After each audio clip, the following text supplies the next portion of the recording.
प्यारे बच्चों, एक दफ़ा का जिक्र है कि दो मुसाफिर थे। वो एक शहर से दूसरे शहर जा रहे थे।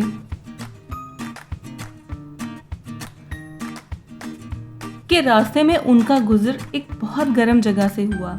वहाँ ना तो दरख्त थे और ना ही कोई पौधे थे और पानी भी नहीं था। चलते चलते वो बहुत थक गए। उनको पसीना भी आ रहा था और उनको भूख भी लग रही थी। वो इसी तरह से चलते जा रहे थे कि अचानक दूर उनको एक दरख्त नजर आया।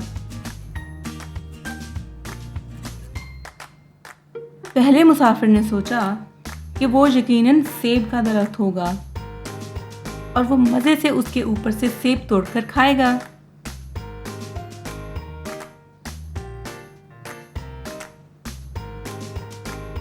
जबकि दूसरे मुसाफिर ने सोचा कि वो यकीनन नाशपाती का दरख्त होगा और वो उस पर से नाशपाती तोड़कर खाएगा। और वो बहुत खुश हुआ ये सोचकर और वो यूं दरख्त की तरफ चलने लगे।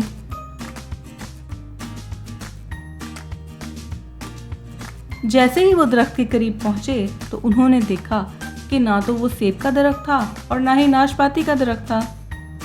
पहले मुसाफिर ने दूसरे से कहा, मैं तो समझा था कि ये सेब का दरख्त होगा और मैं इस पर से सेब तोड़कर खाऊंगा, मगर इस पर तो कोई सेब नहीं, ये तो बेकार दरख्त है।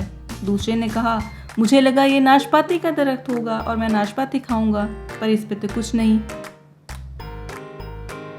पहले मुसाफिर ने कहा कि चलो हम कुछ खा तो नहीं सकते, मगर इसकी छांव में थोड़ी देर सो जाते हैं। दूसरे मुसाफिर ने कहा, हाँ हम बहुत थक गए हैं, हमें सो जाना चाहिए। और वो दोनों उस दरख्त की छांव में लेट गए।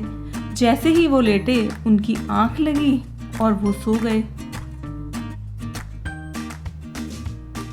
और जब वो सोकर उठे तो वो बहुत खुश और तरोताज़ा महसूस कर रहे थे और वो दोबारा सफ़र शुरू करने लगे। मगर जैसे ही वो चलने लगे आसमान पर काले काले बादल आ गए और बारिश होने लगी। पहले तो बारिश हल्की थी मगर फिर तेज होने लगी और वो दोनों भागकर दरख्त की छांव में आ गए ताकि वो भीगने से बच सकें। पहले मुसाफिर ने कहा, अरे वाह, इस दरख्त की वजह से हम भीगने से बच गए, अगर हम भीग जाते तो सफ़र कैसे करते।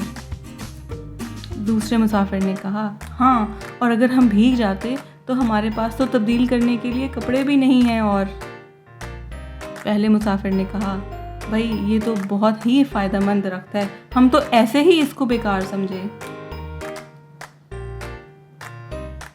और दूसरे ने कहा, वाकई ये बहुत फ़ायदेमंद दरख्त है।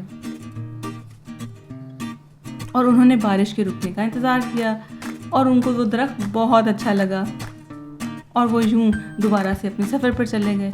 तो देखा बच्चों, दुनिया में किसी भी चीज़ को बेकार नहीं समझना चाहिए। अल्लाह ने हर चीज़ का कोई ना कोई फ़ायदा ज़रूर बनाया है।